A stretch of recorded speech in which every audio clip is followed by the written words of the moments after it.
Hello, AFTD and our entire FTD community. I wish I could be with you in person to both celebrate the miles in which we've come in our fight against FTD and to build community with you, as is so important during these difficult times. To Sharon and the entire FTD team, thank you for your tireless work, not only fighting FTD, but for building a true sense of community for those of us impacted in one way or another. And to Emma Willis, the embodiment of turning tragedy into action. Your courageous decision to go public with Bruce's diagnosis moved public awareness of this disease light years forward overnight, and your continued advocacy and determination to eradicate this disease is awe-inspiring. I know the decision to share that deeply personal journey with the world was by no way an easy one, and I thank you from the bottom of my heart for your work, for your friendship, and for your continued commitment to ensuring the tragedy facing your family will in turn do some good for others on this same journey. I know the decision to share Bruce's story was not an easy one, because on a smaller, more regional scale, my mom and I faced the same heartbreaking decision. I had the privilege of growing up in upstate New York with parents who taught me the value of public service and the importance of community.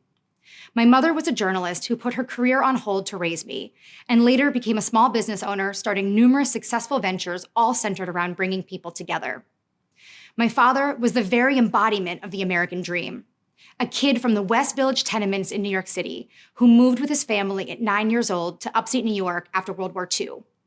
He joined the Navy after high school and worked through numerous jobs, including at the local cement plant and through college as a toll collector, before he ran for office in 1974 and joined the New York State Assembly, starting his nearly 4-decade career in public service. During his time in the Assembly, he chaired the Environmental Conservation Committee and was hailed as the environmental conscious in New York State by then-Governor Mario Cuomo. He led the first investigation into the toxic disaster at Love Canal, fought to hold GE accountable by spearheading the cleanup of the PCBs they dumped into the Hudson River, and authored the nation's first law aimed at fighting acid rain. In 1994, he became a congressman and went on to serve 10 terms in the U.S. House of Representatives before his retirement in 2014. He was a fighter for our community and an icon to those looking to make the world a bit of a better place. Shortly after his retirement, we started to notice some irregularities in his speech, like when he'd say, "pass the spoon," instead of "pass the salt." And tragically, our time was cut short when he passed away in 2017 after suffering from primary progressive aphasia and Parkinsonian syndrome. The journey to diagnosis and the creation of subsequent care plans were difficult, as so many of you know. Our story started with a misdiagnosis and an unrelenting partner in my mother who wouldn't quit until we found real answers. She and I became primary and secondary caregivers, roles we never imagined we would take. The road was a hard one, but anyone who has had to watch a family member suffer through FTD understands the heartbreak, the frustration of misdiagnosis, and the challenge of finding affordable long-term care, especially in upstate and rural parts of our country, where many of our communities are healthcare deserts. I remember a clear turning point in our caregiving journey. My mom had an exciting work opportunity on a Caribbean cruise, and we thought that this could be a nice, maybe last family trip together. We made airtight plans to ensure that my dad would be comfortable and to get him excited about the trip. He loved warm weather, and it was February in upstate New York. I mean, come on. As the departure date got closer, we started seeing some cracks in our best laid plans. 2 days out from the trip, it became clear he was just not going to go. At that point, my mom couldn't cancel, and so she went, and I took my 2-week vacation from work and stayed home with him. Today, I'm thankful that we got that time together. At that point in our journey, communication was becoming limited, but we could enjoy each other's company at our favorite diner, watch the Yankees games, and make faces at each other, which would always bring a smile and a laugh. We were lucky to even have that opportunity. My mom and I fought every day to be able to keep him home with us, even when it seemed like it was nearly impossible. As the months continued, the around-the-clock care increased and the availability of home care workforce was nearly non-existent. We trained family members who wanted to help and got referrals from anyone we could find, but it just was never enough. We tried to navigate the messy and complicated fortress that is our healthcare system, and even ended up having to sell land in order to pay for his home care. This was mind-boggling to me, that we were living in a world where our aging population had to essentially fend for themselves. I thought to myself, if my father is a congressman, and this is what we're facing, what in the world is everybody else facing?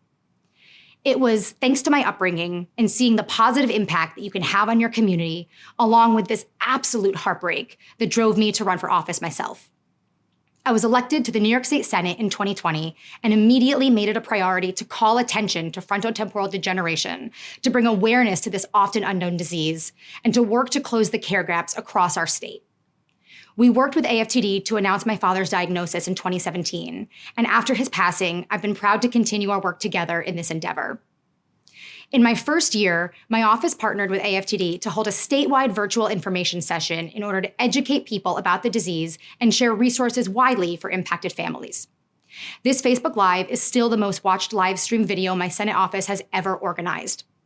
In our rural communities, we know that finding quality, safe, and meaningful care can be nearly impossible. That's why I made it a priority to secure funding in the state budget to help fund the construction of a new state-of-the-art nursing facility that is on track to become the only provider of comprehensive neurobehavioral care in the Mohawk Valley and Capital Region.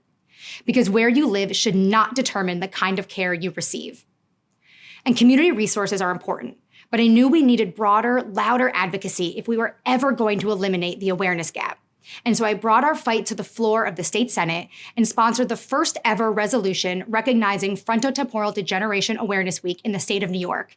And I've introduced and spoken on this resolution every year since.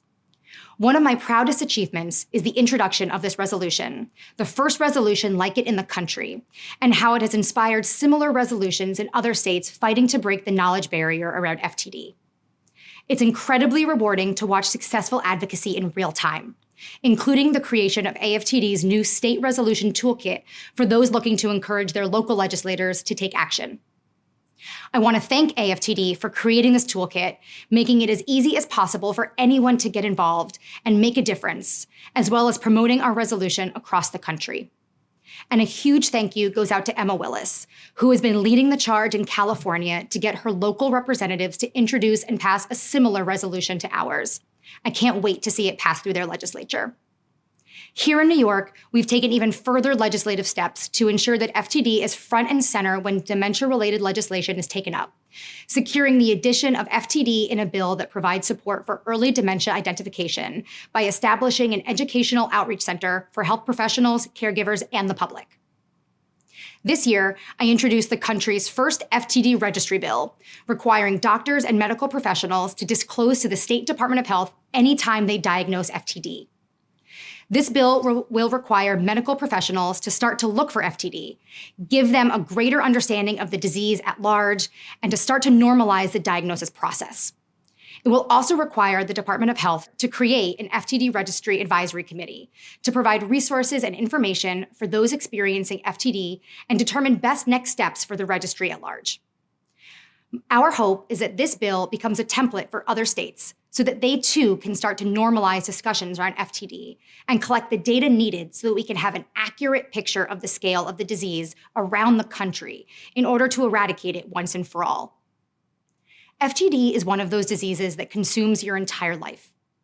For the person inflicted and the family both, it's almost too easy to be overtaken by grief, despair, frustration, and the feeling of being overwhelmed. That's how we felt. And it's truly been a rewarding journey to turn our sadness into action. The work I mentioned only happens from personal experience. If my family hadn't gone through our journey with FTD and I didn't in turn run for office, New York State would probably not have an awareness resolution today. And we definitely wouldn't have a registry bill. That's the silver lining of this disease. Once you've experienced it, you know deep down that you don't want anyone else to experience it.